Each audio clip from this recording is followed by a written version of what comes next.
What's up guys? Ito na nga.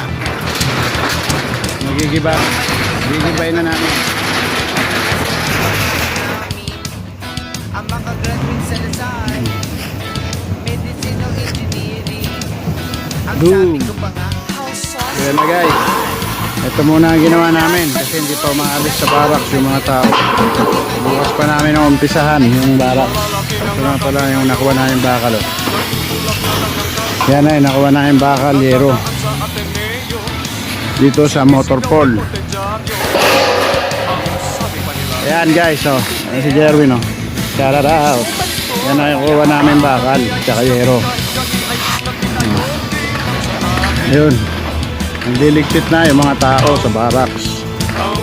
Kasi bukas yan na ang susunod namin. Kaya nagliligpit na sila. Ito pa rin, available pa rin yung tatlong malalaki. Yan, binalot na nila. Sa mga gustong bumili, pa lang kayo dito. O, PM lang nyo. O. Yan, binalot na nila yung tatlo. Binibenta lahat yan. Meron pang maliliit. Ewan ko kung ibibenta yan. Ayan yung malalaki, oh. Kasi ito, natapos na namin to. Ayan yung mga bakal, hinahakot ni Jerwin. Wala nang bakal dyan guys. Ito na lang, itong building na to. Bukas na namin yan sisimulan. Ito ngayon, ito muna pinauna sa amin. Mahaba itong motor pole. Hanggang dun to sa dulo, sa papasok ng gwardiya. Ayan guys. Kaya sa gusto magpahakot o magpagiba ng ganyan, usap tayo, baka sakali kami ang makakuha. Legit buyer po tayo, legit.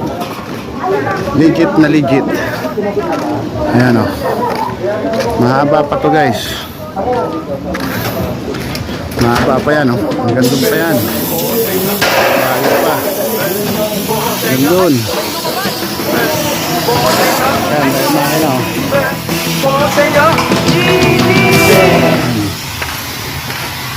Yun, daming gulong.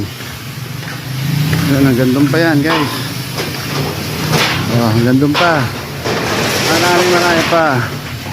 Ayun, gigibain pa yun, yung building na yun. Yun. Yan, gigibain pa yan. Paikot yan.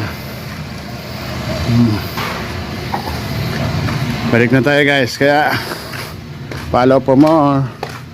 Follow, share, like. At sa mga gustong bumili, ayun, may binibenta nga doon. PM nyo ako. Salamat guys. Thank you.